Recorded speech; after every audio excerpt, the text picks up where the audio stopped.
देख रहे हैं सौदा आपका। मैं हूं प्रियंका संभव। सबसे पहले इस वक्त की हेडलाइंस। बाजार में बिकवाली का दौर आज भी जारी। सेंसेक्स निफ्टी करीब 0.5% नीचे। रियलिटी, आईटी और बैंक शेयरों की पिटाई ज्यादा। बाजार की नजर आज आईटी दिग्गज इंफोसिस के नतीजों पर। मार्जिन में दबाव रहने की आशंका। मुनाफा भी 0.3% घटने का अनुमान। दोपहर करीब 1:15 बजे आएंगे नतीजे। क्रॉम्पटन ग्रीव्स की इलेक्ट्रिकल्स कारोबार से बाहर होने की योजना। अवांता ने पूरे इलेक्ट्रिकल कारोबार एडवेंट ग्रुप को 2000 करोड़ में बेचने का रखा प्रस्ताव। गेन इंडिया के बेहद खराब नतीजों ने निवेशकों की चिंता को किया डबल।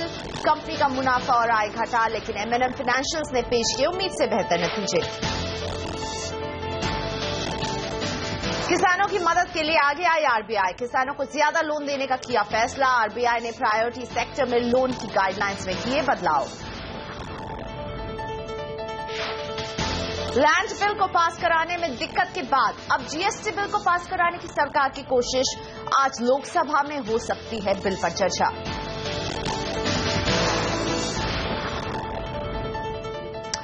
बाजार में दबाव का दौर जारी है। सेंसेक्स और निफ्टी दोनों ही लाल निशान पर कारोबार कर रहे हैं। सेंसेक्स में करीब हम 115 अंकों की गिरावट देख रहे हैं, तो वहीं निफ्टी 8,353 पर 44 अंक की गिरावट के साथ कारोबार कर रहा है। साथ तौर पर मिड कैप और बैंक निफ्टी में भी यही दबाव ट्रिकल डाउन होता हुआ नजर आ रहा है। मिड कैप की बात करें तो 61 अंकों का दबाव यहां नजर आ रहा है। बैंक निफ्टी 194 अंक से ज्यादा की गिरावट भी दिखा रहा है। एडवांस डिक्लाइन रेशियो पर अगर नजर डालें तो बाजार के इस खराब मूड का के वजह से गिरने वाले शेयर ज्यादा है, यानी डिक्लाइंस की तरफ है ये रेशियो। अगर एनएसई में देखें तो 974 शेयर्स हैं जो गिर रहे हैं, वहीं 314 शेयर्स हैं जो बढ़ने वाले हैं। गिरने वाले शेयरों में ऑटो जो है वो दबाव दे रहा है। Maruti Suzuki, Hero Motor, L and T, HDFC, यहां से दबाव बाजार में आ रहा है। वहीं Lupin, TCS, ITC, HCL, Tech बाजार को सपोर्ट देने में जरूर कामयाब हो रहे हैं, लेकिन ओवरऑल बहुत ही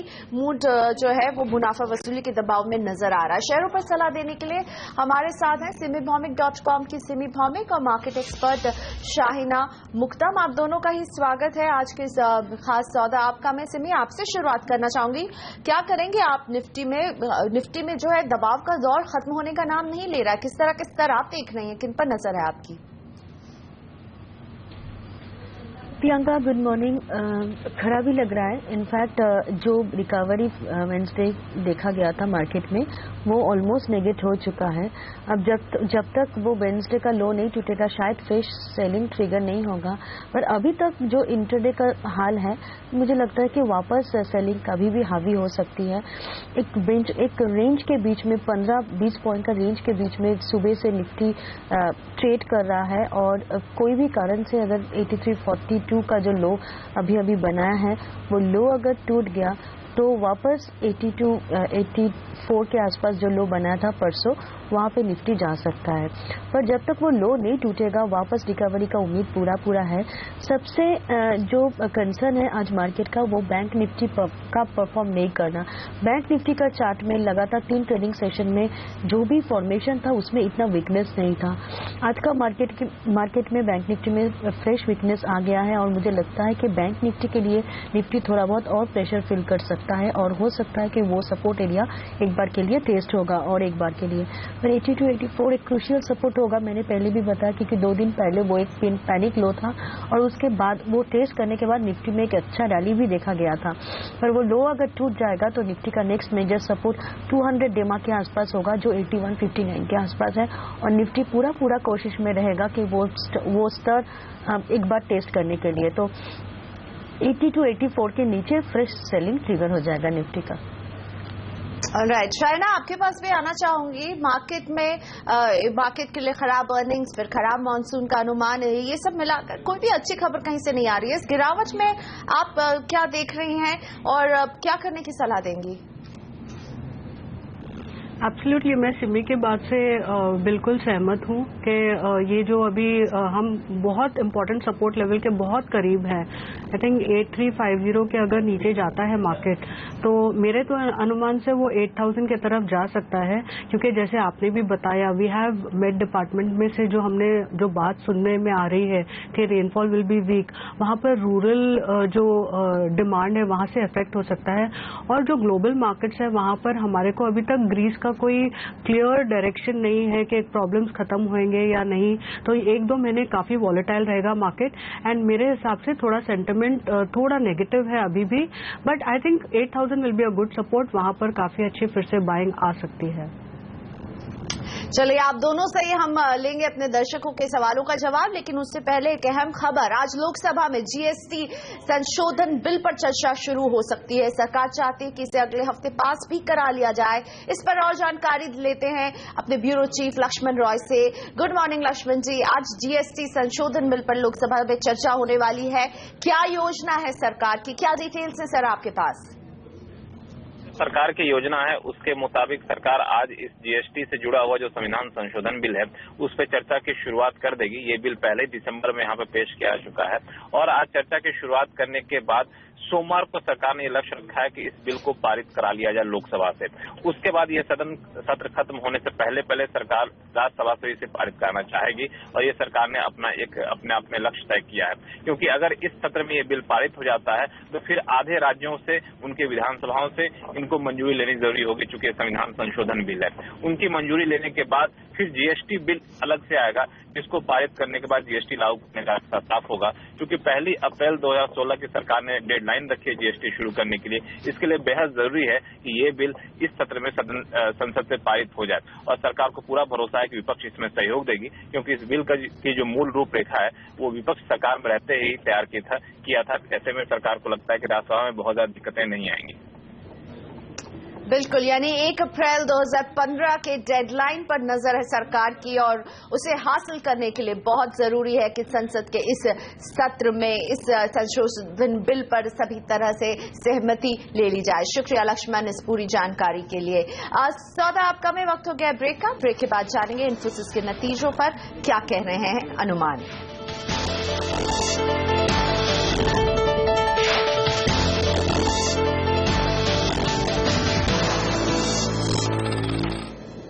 और अब आपको सीधा ले चलते हैं पंचायती राज दिवस कार्यक्रम में, जहां प्रधानमंत्री नरेंद्र मोदी लोगों से मुखातिब हो रहे हैं।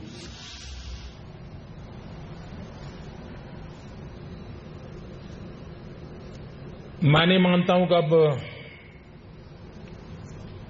जैसे अभी हमारे चौधरी साहब बता रहे थे कि पहले से 3 गुना बजट होने वाला है आपका, और तुरंत तालियां बज गई।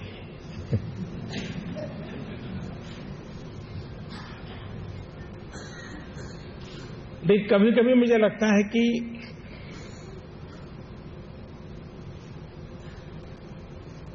हम जो पंचायत में चुन करके आए हैं, कभी सोचा है कि हम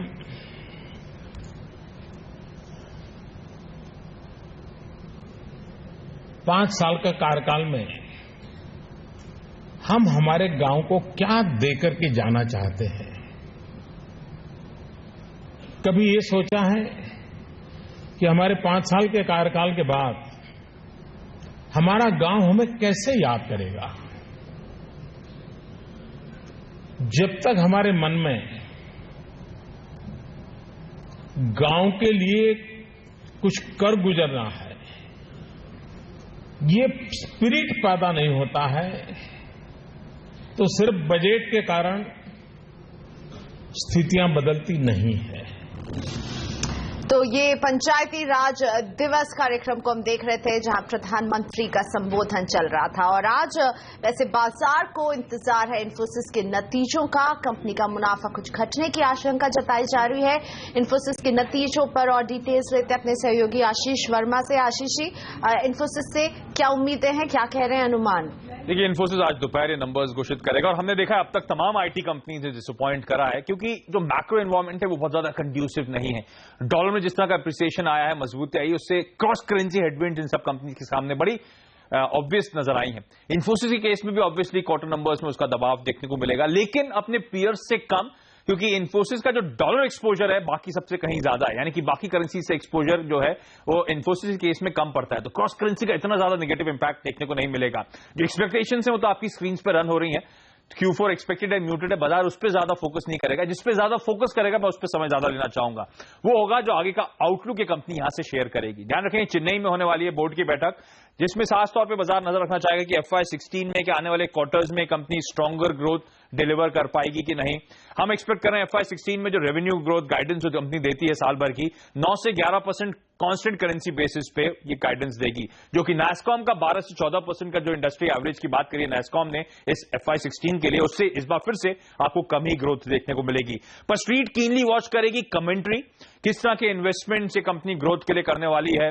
अगर इन्वेस्टमेंट एग्रेसिव करने वाली है तो जो मार्जिन का बैंड दिया था इस कंपनी ने मीडियम टर्म के लिए 25 ±1% की बात कर दी, यानी कि 24 से 26% के मार्जिन की। क्या एग्रेसिव इन्वेस्टमेंट्स के चलते अब उसमें एक डाउनसाइड रिस्क है, क्या ये बैंड कंपनी मेंटेन कर पाएगी, उस पर नजर होगी।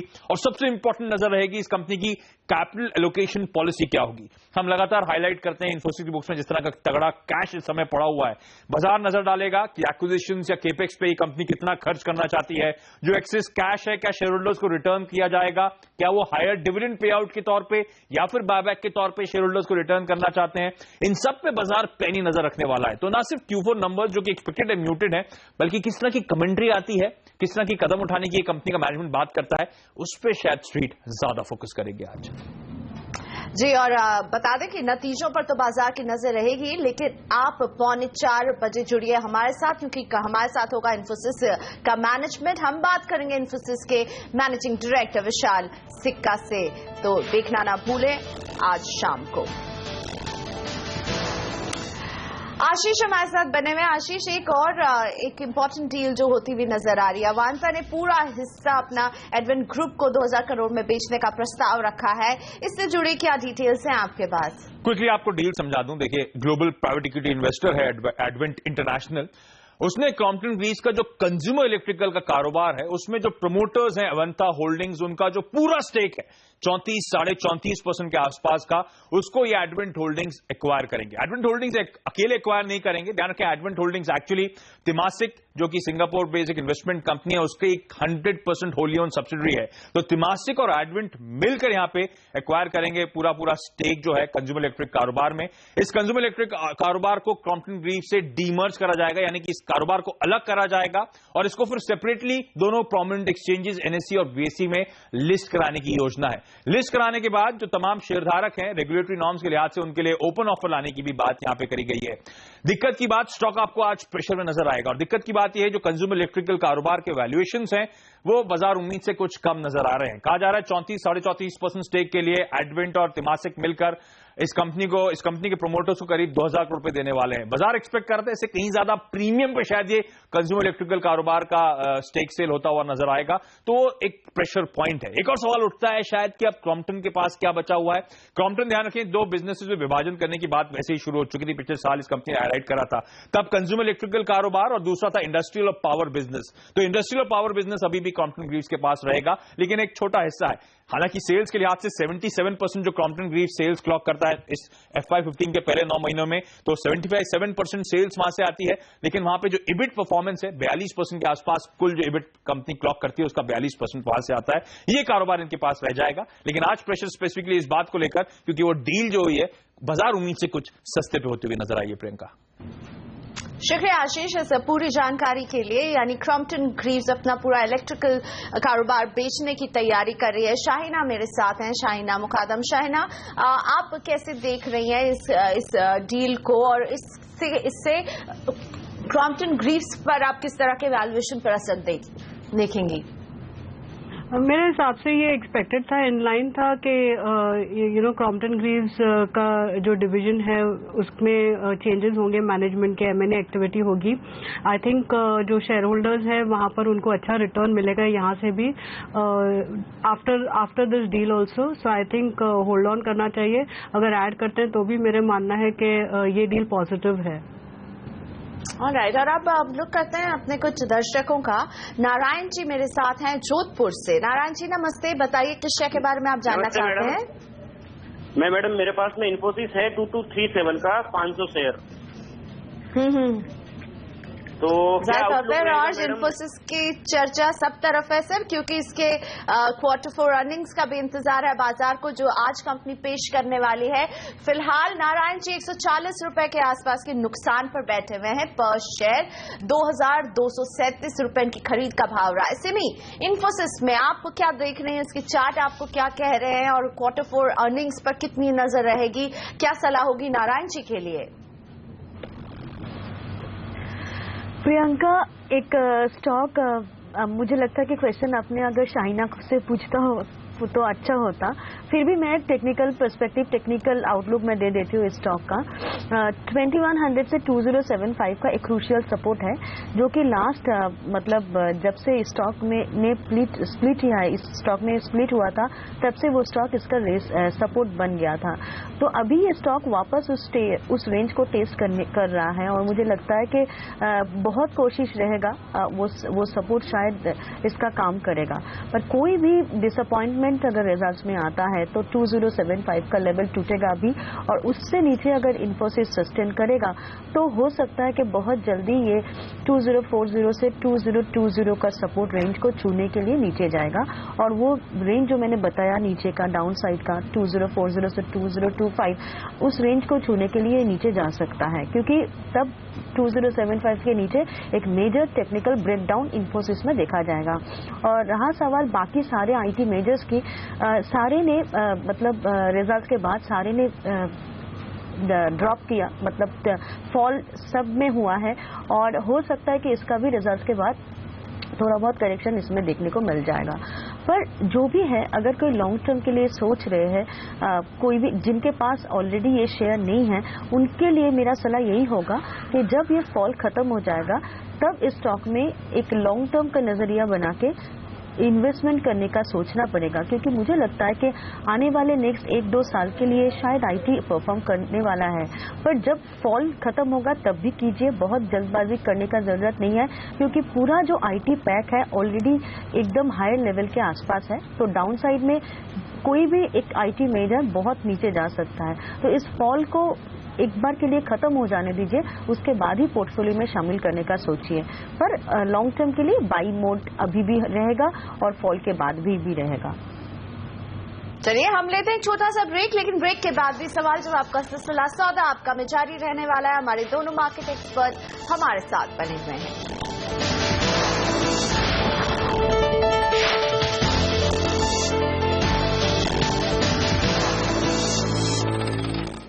इंडिया एविएशन 2016 ये समिट चल रहा है दिल्ली में, और इसमें डीजीसीए की तरफ से जो बातें निकल कर आ रही है वो ये कि यूरोपियन एविएशन सेफ्टी एडमिन अगले महीने ऑडिट करेगा, और इंटरनेशनल सिविल एविएशन ऑर्गेनाइजेशन नवंबर में ऑडिट शुरू कर देगा। ये खबर निकल कर आ रही है इस इंडियन एविएशन कॉन्फ्रेंस से। और इंटरनेशनल सिविल एविएशन को एफएए के अपग्रेड के बावजूद एविएशन कंपनियों का ऑडिट होगा, इस बात की पुष्टि हो रही है इस समिट से। और अब बढ़ते हैं आगे और शामिल करते हैं आपके कुछ सवाल कि क्या हो रहा है बाजार में। एक नजर बाजार पर भी डाल दें। सेंसेक्स में हम लगातार कमजोरी देख रहे हैं सुबह से, अभी भी कमजोर है बाजार। सेंसेक्स में करीब 153 अंक की गिरावट देखने को मिल रही है। निफ्टी भी दबाव के साथ 55 अंक की गिरावट के साथ कारोबार कर रहा है। वहीं मिड कैप और बैंक निफ्टी में भी जबरदस्त दबाव सुबह से ही देखने को मिल रहा है। और अब हमारे साथ हैं जेएस अरोड़ा जी दिल्ली से अपने सवाल के साथ। अरोड़ा जी नमस्ते, बताइए कौन सा शेयर है आपके पास? नमस्कार जी, मेरे पास पीटीसी इंडिया है जो कि मैंने 91 पे परचेज किया था। अब आजकल आज ये 75 पर आ गया है, तो क्या करना चाहिए? मैं इसमें बने रहूं या एवरेज कर लूं? जी चलिए सिमी जी से पूछते हैं, पीटीसी इंडिया में क्या हो आपकी रणनीति? 16 रुपए 55 पैसे के नुकसान पर बैठे हुए हैं अरोड़ा जी। सिमी, क्या सलाह होगी इसमें? प्रियंका, ये स्टॉक एक मेजर ब्रेकडाउन में है और जैसा फॉर्मेशन है ऐसे तो मार्केट में बहुत सारे स्टॉक है जिसका चार्ट वीकनेस दिखा रहा है। शॉर्ट टर्म में एटलीस्ट एक करेक्शन मोड तो जारी है, पर ये जो पीटीसी का जो चार्ट है इसमें जो फॉर्मेशन बना है वो एक लॉन्ग टर्म राउंडेड टॉप जैसा फॉर्मेशन है और इसका अगर प्रोजेक्शन पूरी आए टेक्निकली तो इसका प्रोजेक्शन 55 से 50 का रेंज में भी जा सकता है। तो मेजर सप्लाई एरिया अभी 80 से 85 के बीच में होगा। 85 इसका 200 डेमा भी है और मूविंग एवरेज क्लस्टर भी है इस रेंज के बीच में 80 से 85। तो अब तक के लिए वो रेंज इस स्टॉक के लिए एक मेजर सप्लाई एरिया हो जाएगा और अगर कोई भी रैली इस स्टॉक को उस रेंज को क्रॉस नहीं कराता है तो ये स्टॉक जाके 55 से 50 के बीच में सेटल कर सकता है। इसलिए कोई भी कॉशियस रहिए, कोई भी रैली यूज करना पड़ेगा एग्जिट करने के लिए। मुझे लगता है कि बहुत जल्दी ये स्टॉक एक जबरदस्त करेक्शन मोड में जाने वाला है। और अब सवाल शामिल करते हैं दीप्ति जी का। गोवा से इन्होंने हमें एसएमएस भेजा है और ये जानना चाहते हैं टीवीएस इलेक्ट्रॉनिक्स में क्या करना चाहिए इन्हें। 100 शेयर हैं, 55 रुपए इनका इनकी खरीद की भाव है और साथ ही अहमदनगर फोर्जिंग भी है इनके पास जिसके 25 शेयर हैं और 350 रुपए में इन्होंने खरीदा था। शाइना जी, आपके पास आऊंगी। टीवीएस इलेक्ट्रॉनिक और अहमदनगर फोर्जिंग कैसी दिखती हैं ये दोनों कंपनियां, क्या कहना चाहेंगे आप दीप्ति को? टीवीएस इलेक्ट्रॉनिक मेरे हिसाब से उनको एग्जिट करना चाहिए और अगर होल्ड करना चाहती हैं तो she can keep stop loss of about 40। वो जो करंट प्राइस है वो वहां से बहुत ही क्लोज है और मेरा मानना है कि उनको अपने जो बाइंग प्राइस है वो मिलने की उम्मीद बहुत कम है। ये कंपनी बहुत छोटी कंपनी है, electronic it's makes electronic IT items, hardware items बनाती हैं। तो ये जो बहुत अच्छा बड़ा स्पॉट मिला था, कुछ न्यूज ड्रिवन था कि वो कुछ एग्रीमेंट्स साइन कर रहे हैं, बट वो एकदम अनसस्टेनेबल है। कंपनी का प्रॉफिट्स एकदम लो है, वैल्यूएशन बहुत हाई है। तो मेरे हिसाब से एक बार ये उन्होंने एकदम हाई में खरीदा है तो एक बार उनको एग्जिट कर लेना चाहिए। दूसरा, अहमदनगर फॉर्जिंग्स को उनको होल्ड करना चाहिए। वहां पर ये कंपनी में कुछ प्रॉब्लम्स थे बट ये सीवी जो कमर्शियल व्हीकल्स है उनको सप्लाई करती है। हमने देखा है लास्ट 2 इयर्स में सभी कमर्शियल व्हीकल्स के वॉल्यूम्स भी डाउन थे और कंपनीज भी बहुत खराब कर रही थी, बट आई थिंक अभी टर्न अराउंड हो रहा है। So I think the whole business environment दोनों for commercial vehicles as well as जो नए बिजनेसेस जो कंपनी जा रही है, जिसमें जैसे अभी जो मेक इन इंडिया की जो बात हो रही है उसमें कंपनी अभी एक्सपोजर लेने की बात कर रही है, न्यू प्रोडक्ट्स लॉन्च करने की। Also it is a major supplier to a lot of component to the CV companies, OEMs in India. तो उनको ये होल्ड करना चाहिए। अगर चाहे तो वो एक stop loss of about deep stop loss of about 240 price है अभी 249, 240 का स्टॉप लॉस लगाकर ये होल्ड कर सकते हैं और मेरा मानना है उनको टारगेट 310 का रखना चाहिए। ऑलराइट, लेते हैं एक छोटा सा ब्रेक और ब्रेक के बाद हमारी सहयोगी नियति हमारे साथ रहेंगे। उनसे जानेंगे कि दुनिया की दिग्गज ब्रोकरेज फर्म कहां खरीदारी की सलाह दे रहे हैं। सौदा आपका में आगे।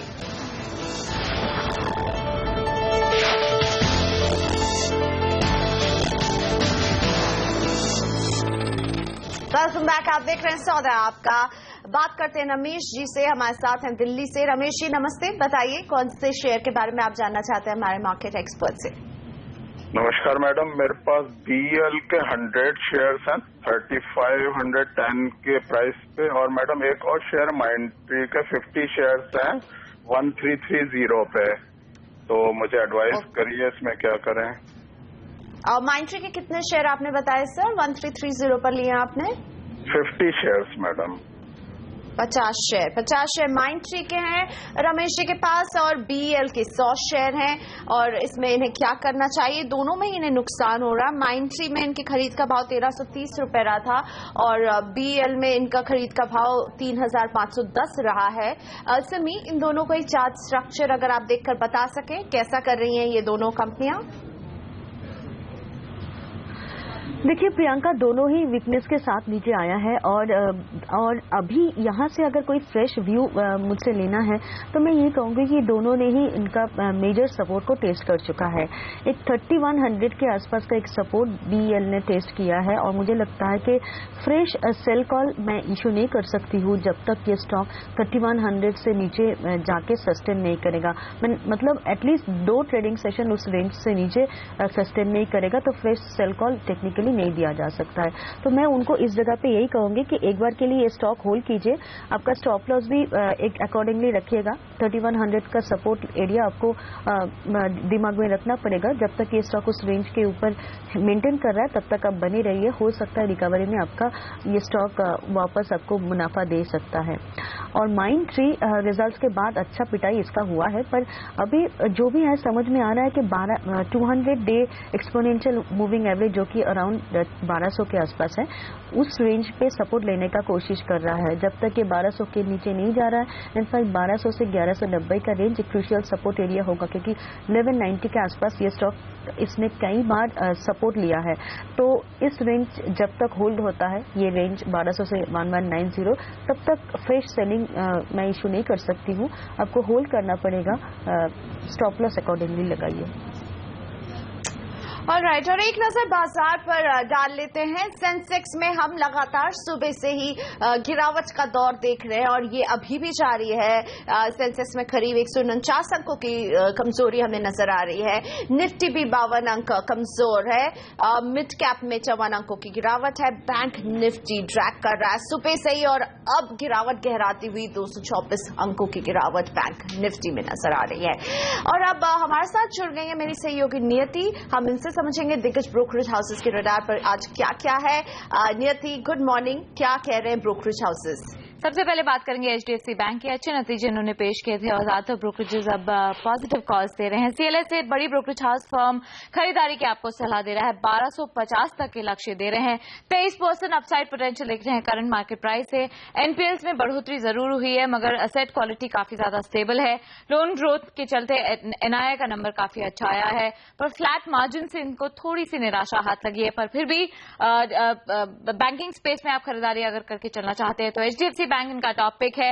1250 रुपए तक के लक्ष्य आपको यहां देखने को मिल सकते हैं। केन इंडिया काफी खराब नतीजे कल इन्होंने पेश किए हैं। सीएलएसए अंडर परफॉर्म की रेटिंग बरकरार रख रहा है और लक्ष्य 260 से घटा के 250 तक का इन्होंने कर दिया है। वहीं एफआई 16-17 का ईपीएस अनुमान भी इन्होंने 15% के आसपास घटा दिया है। सबसे डिसअपॉइंटिंग फैक्टर इनको पूरे ही रिजल्ट्स में मैनेजमेंट की कमेंट्री लगी, जहां उनको अगले 2 साल तक प्रोडक्शन में कोई ग्रोथ की उम्मीद ही नहीं है। तो यहां पे आपको गिरावट देखने को मिल सकती है। केन इंडिया पे सीएलएसए का ऐसा मानना है। सन फार्मा पे एक बुलिश कॉल आया है। Bank of America Merrill Lynch का अपग्रेड का कॉल इन्होंने दिया है। अंडर परफॉर्म से इसकी रेटिंग बढ़ा के न्यूट्रल की कर दी है। 1100 रुपए तक के लक्ष्य यहां पे देख रहे हैं। 17% एक अपसाइड पोटेंशियल है। हाल की गिरावट के बाद वैल्यूएशंस काफी अच्छे हैं, आप निवेश करके चलिए। एफआई ब्रोकरेजेस का भी यहां पे रुझान बढ़ता हुआ नजर आ रहा है। रैनबैक्सी के साथ जो लंबी अवधि में जो मर्जर है वो लंबी अवधि में काफी ज्यादा पॉजिटिव होगा। एमएनएम फाइनेंस और एनएनटी फाइनेंस, दो एनबीएफसीज ने काफी शानदार नतीजे पेश किए हैं। पॉजिटिव कॉल्स आई हैं। क्रेडिट स्विस आउट परफॉर्म की रेटिंग दे रहा है एमएनएम फाइनेंस को। लक्ष्य इन्होंने 310 रुपए से बढ़ा के 340 रुपए तक का कर दिया है। ब्रांच और कर्मचारियों पर जिस तरह से इन्होंने निवेश बढ़ाया है वो आगे चलकर इनका भरोसा और बढ़ाता है कि कंपनी आगे भी अच्छा परफॉर्म करती हुई नजर आएगी। 16% अपसाइड पोटेंशियल के लिए आप एमएनएम फाइनेंस में निवेश करिए। जेपी मॉर्गन ने एक अच्छा अपग्रेड का कॉल दिया है एलएनटी फाइनेंस पर। रेटिंग इन्होंने न्यूट्रल से बढ़ा करके ओवरवेट की कर दी है। लक्ष्य 21% अपसाइड पोटेंशियल यहां पे देख रहे हैं। लक्ष्य बढ़ा करके इन्होंने 77 रुपीज तक का दे दिया है। ग्रोथ और मार्जिन्स के चलते इनके नतीजे काफी अच्छे रहे हैं। दूसरी एनबीएफसीज के मुकाबले ये शेयर वैल्यूएशंस के हिसाब से काफी सस्ता है, इसलिए आप यहां पे निवेश करिए। 21% आपको अपसाइड पोटेंशियल देखने को मिल सकता है। 77 तक के लक्ष्य एलएनटी फाइनेंस के ऊपर। शुक्रिया नियति इस पूरी जानकारी के लिए। लेकिन इधर रुपया बेहद कमजोर होता हुआ दिख रहा है। रुपए में 59.60 तक का स्तर मुमकिन हो सकता है और ये गिरावट हमें रुपए में फिलहाल नजर आ रही है और इसके आगे और भी गिरावट गहरा सकती है। डॉलर रुपी रेशियो पर अगर नजर डालें तो रुपए में भारी गिरावट देखने को मिल रही है और रुपए में 59.60 का स्तर हम अभी देख रहे हैं, लेकिन इस गिरावट को और गहराने का खतरा है। 6 से 9 हफ्ते में हम रुपए को और कमजोर होता हुआ देख सकते हैं। सिटी ने कहा है कि रुपए में ये और गिरावट मुमकिन है आने वाले समय में। 6 से 9 हफ्ते के इस टाइम पीरियड में हम देख सकते हैं कि रुपए और गिरेगा, ये कहना है सिटी का रुपए को लेकर के। बढ़ते हैं आगे। हेलियस कैपिटल के समीर अरोड़ा को लगता है कि बाजार में पहले की तरह सिर्फ तेजी नहीं करनी चाहिए, क्योंकि अब लॉन्ग और शॉर्ट दोनों तरह के मौके दिख रहे हैं। आइए जानते हैं बाजार और सेक्टर समेत एफआई को टैक्स नोटिस मामले पर समीर अरोड़ा की क्या राय है। मार्केट अब लॉन्ग शॉर्ट फंड मैनेजर्स के लिए बन गई है। लॉन्ग ओनली तो लास्ट ईयर का गेम था, इन द सेंस कि जब हम बिग पिक्चर में जो चीजें अच्छी हैं और होनी चाहिए कंट्री के लिए, उसका ये नहीं मतलब कि वो मार्केट के लिए अच्छी। सो फॉर एग्जाम्पल आप बोले कि अब हमने बहुत ही सक्सेसफुल टेलीकॉम स्पेक्ट्रम ऑक्शन किया है और इसलिए गवर्नमेंट ने इतने $1 बिलियन रेस कर लिए। देने वाले के लिए कैसे अच्छा हो गया, सबके लिए कैसे अच्छा हो गया। अगर आप कहें हमने कोल ऑक्शन की और आपसे कोई स्कैम नहीं होंगे, वेरी गुड, लेकिन जो बेचारे ने दिए, बेचारा नहीं कहना चाहिए, जिन कंपनियों ने दिया उनका कैसे अच्छा हो गया। तो there are beneficiaries of this whole process in moving from A to B। और मुझे खाली एक डर है कि इतनी जल्दी ना कोशिश करें कि 2 साल में सब हो जाएगा। जैसे कि ये टैक्स फॉर्म बनाया, अब ऐसी अगर आप 25 चीजें कर दें तो मुझे लगता है कि मिडिल क्लास 3 साल में कहेगी कि हमें ब्लैक मनी ठीक है हमारे लिए। तो सिटी ने आशंका जताई है कि अगले 6 से 9 महीने में हम रुपए में और गिरावट देख सकते हैं। इससे जुड़ी और ज्यादा जानकारी के लिए बात करते हैं हमारे बैंक एडिटर प्रदीप पंड्या से। प्रदीप जी, रुपए के लिए समस्या आगे जाकर और गहराती हुई नजर आ रही है, इसके स्तर में हम और दबाव देखेंगे? बिल्कुल, देखिए अगस्त 2013 में रुपए ने लो बनाया था करीबन 68-69 के आसपास, और वहां से हमने, जब रघुराम राजन साहब आए, उन्होंने ऐसी प्लानिंग की और इस तरीके से रुपए को संभाला कि रुपया लगातार मजबूत होता गया। हमने 60 तक के लेवल आते हुए देखे। उसके बाद से अगर आप देखें तो 60 से 62 की रेंज में रुपया लगातार घूमता हुआ नजर आया है पिछले 1.5 साल से। अब डिसाइसिवली ऐसा लगने लगा है कि रुपया इस रेंज से बाहर निकल रहा है और रुपए को अब एक नए रेंज की तलाश है। अगर आप अर्थशास्त्रियों से बात कीजिए तो वो इस बात की तरफ ध्यान दिलाएंगे कि पिछले 6 महीने से हमारा एक्सपोर्ट लगातार गिरता जा रहा है। इसकी वजह यह है कि हमारी करेंसी यानी कि रुपया काफी ज्यादा मजबूत है, ओवर वैल्यूड है। अब आप ये कैसे कहेंगे कि ये ओवर वैल्यूड है, जबकि हम 2 साल पहले तो 46 पर हुआ करते थे। लेकिन इतना लंबा नजरिया लेने की जगह अगर आप शॉर्ट टर्म का नजरिया लें तो आप देखेंगे कि पिछले 6 महीने के अंदर जो डॉलर इंडेक्स है, डॉलर इंडेक्स दुनिया की 6 बड़ी करेंसीज के मुकाबले में डॉलर का वैल्यू बताने वाला इंडेक्स है, ये 80-85 के दायरे से निकला और 100 तक चला गया। इस वक्त अगर आप देखें तो 97 से 99 के आसपास की रेंज में लगातार ये घूमता हुआ पिछले हफ्ते 10 दिन में नजर आएगा।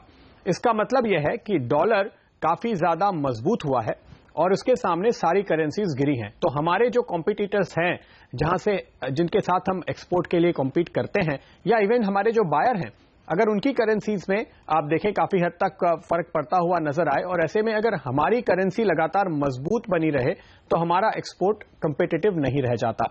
इकोनॉमिस्ट ये मान के चल रहे हैं कि 69 तो सिटी का टारगेट है, बहुत एग्रेसिव है, लेकिन 64-65 की एक नई रेंज, या 63 से 65 या 64 से 66 की नई रेंज में शिफ्ट तो हो ही जाना चाहिए, अगर वन वे आपको वर्टिकल मूव आता हुआ दिखाई ना भी दे। लेकिन सिटी बैंक ने ये जो रिपोर्ट निकाली है उसमें उनका ये मानना है कि लंबे समय तक एक रेंज में रहने के बाद अब एक वो ट्रायंगुलर ब्रेकआउट देख रहे हैं तकनीकी नजरिए से अगर आप देखें, और इस ब्रेकआउट के टारगेट के तौर पे उन्हें लगता है कि हम वापस से 69 के आसपास के उसी लेवल पर चले जाएंगे जो हमने अगस्त 2013 में देखे थे, जो अब तक का पिछला रिकॉर्ड लो स्तर रुपए का है। तो इस वक्त टेम्परेरीली हम ओवर वैल्यूड हैं, यहां से एडजस्टमेंट किए जाने की जरूरत है, और वो एडजस्टमेंट हमें काफी बड़ी गिरावट भी रुपए में दिखा सकता है। लेकिन ये वो सिनेरियो होगा सिटी के मुताबिक जबकि दुनिया के बाजारों में एक पैनिक फैलता हुआ नजर आए। अगर आप ये देखें कि डाउ और दूसरे तमाम शेयर बाजार करेक्ट हुए तो सेंसेक्स और निफ्टी भी बड़ा करेक्शन दिखा सकते हैं।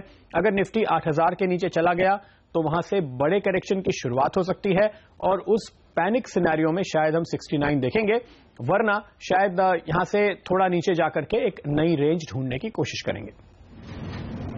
शुक्रिया प्रदीप जी इस पूरी जानकारी के लिए। साफ तौर पर डॉलर मजबूत होता हुआ और रुपए में हमें गिरावट देख रहे हैं। फिलहाल आप रुपए में देख रहे हैं ये 3.5 महीने के अपने निचले स्तर पर पहुंचता हुआ है, क्योंकि सिटी ने अपनी रिपोर्ट में ये आशंका जताई है कि अगले 6 से 9 महीने में हम रुपए में और गिरावट देख सकते हैं। ये आशंका सिटी जता रही है अपनी ताजा रिपोर्ट में। एक नजर बाजार में, बाजार भी दबाव में नजर आ रहा है। सेंसेक्स में हम अब 200 अंकों की भारी गिरावट देख रहे हैं। सुबह जहां हम देख रहे थे एक रेंज बाउंड ट्रेंड होते हुए, लेकिन अब भारी गिरावट, 209 अंकों की गिरावट सेंसेक्स में। निफ्टी में 73 अंकों का दबाव नजर आ रहा है और निफ्टी 8,324 के स्तर को छू रहा है।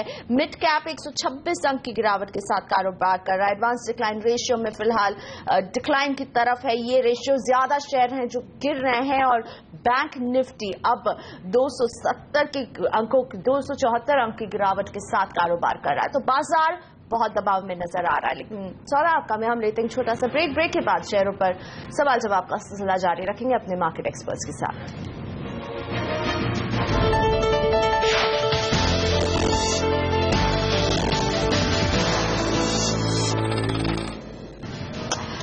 Welcome back. बाजार पर एक नजर, यहां पर दबाव गहराता हुआ। सेंसेक्स में 182 अंकों की गिरावट हम देख रहे हैं। निफ्टी में 64 अंकों की गिरावट है। निफ्टी 8,333 के स्तर पर है फिलहाल। मिड कैप जबरदस्त गिरावट के साथ 128 अंक कमजोर मिड कैप कारोबार कर रहा है। बैंक निफ्टी में भी हम दबाव देख रहे हैं और बाजार में काफी दबाव है। लाल निशान हावी हो रहा है बाजारों में। लेकिन फिलहाल रुक करते हैं सवालों का। गगन सेठ जी का सवाल शामिल करते हैं। इन्होंने हमें एसएमएस भेजकर पूछा है कि बिल्ट में इन्हें क्या करना चाहिए। इनके पास बिल्ट के 4,000 शेयर हैं, 17 रुपए 20 पैसे इनकी खरीद का भाव है। शाहिना जी, बिल्ट कैसी दिखती है आपको ये कंपनी, क्या बताना चाहेंगे आप गगन को? देखिए, बिल्ट में एक्चुअली अभी द पेपर इंडस्ट्री अभी पिकअप कर रहा है। So I think in the sense hold करना चाहिए उनको। He can keep a stop loss of about 13 rupees and that is near term stop loss. Results उनके लास्ट क्वार्टर में अच्छे नहीं थे तो काफी स्टॉक नीचे आ चुका है, बट यहाँ पर सपोर्ट पा रहा है। So I think he can hold it and wait for a better return from here. तो होल्ड करने की सलाह बिल्ट में फिलहाल। और अब बात करते हैं हमारे अगली दर्शक कुसुम से, मुंबई से जुड़ रही है मेरे साथ। कुसुम जी नमस्ते, बताइए किस शेयर के बारे में जानना चाहती हैं? Good morning madam. Good morning. हाँ, मेरे पास अमृतांजन का शेयर थे 500 शेयर थे 95 रुपीज का, और नवनीत पब्लिकेशंस का 2000 शेयर थे, एवरेज करके 22 रुपीज का। होल्ड करूं या बेचूं? Myself to accepting the target, fully conscious of the fact, and I had said so last year that it's a daunting target to achieve. I am glad we have achieved that target. However, for the next 2 years, that is the journey up to 3%, had various challenges.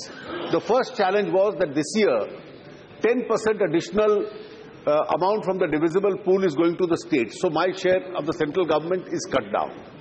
Secondly, I am expecting the pay commission report to come this year. Thirdly, we have also to wait for the economy really to prime up.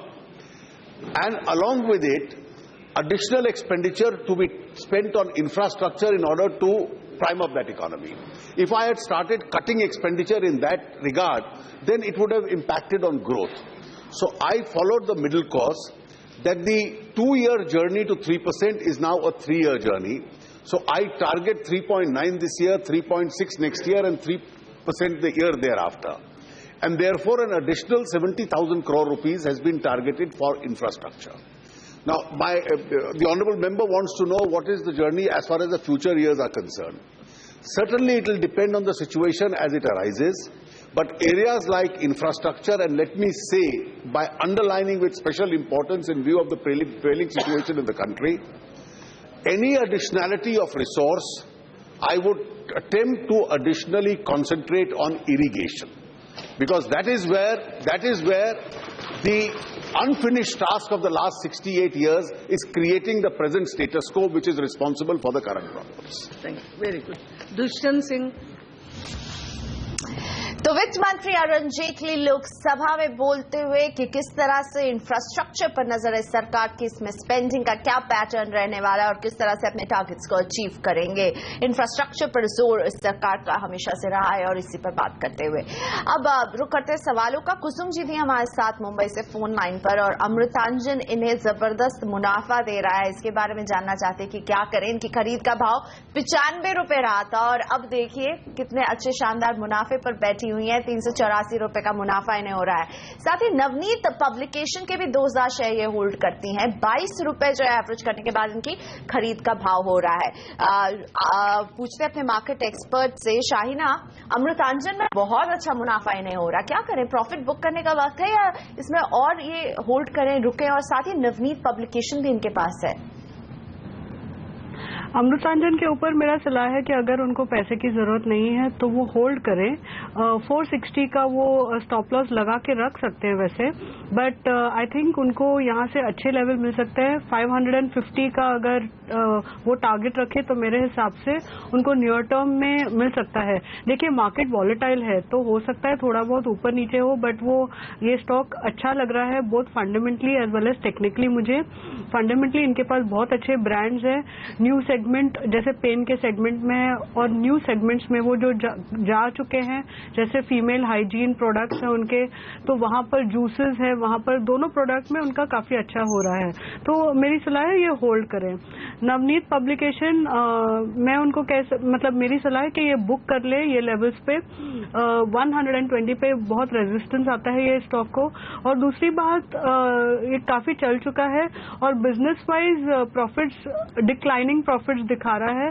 Business also काफी stress business लग रहा है as of now, तो मेरे हिसाब से नवनीत में वो प्रॉफिट बुक कर सकती है। ऑलराइट, तो नवनीत में प्रॉफिट बुक करने की सलाह। लेकिन शायना आपसे इजाजत लेने का वक्त हो गया है, थैंक्स अ लॉट। लेकिन आज के लिए कोई डिस्क्लोजर देना चाहेंगी आप? जो भी स्टॉक्स हमने डिस्कस किए मेरे पास कोई होल्डिंग्स नहीं है, nor have any interest in it. शुक्रिया हमारे साथ जुड़ने के लिए। शायना से हम इजाजत ले रहे हैं, लेकिन मेरे साथ अभी सिमी भौमिक बनी हुई है क्योंकि ब्रेक के बाद सिमी के साथ हम लेकर आएंगे स्टॉक्स फटाफट।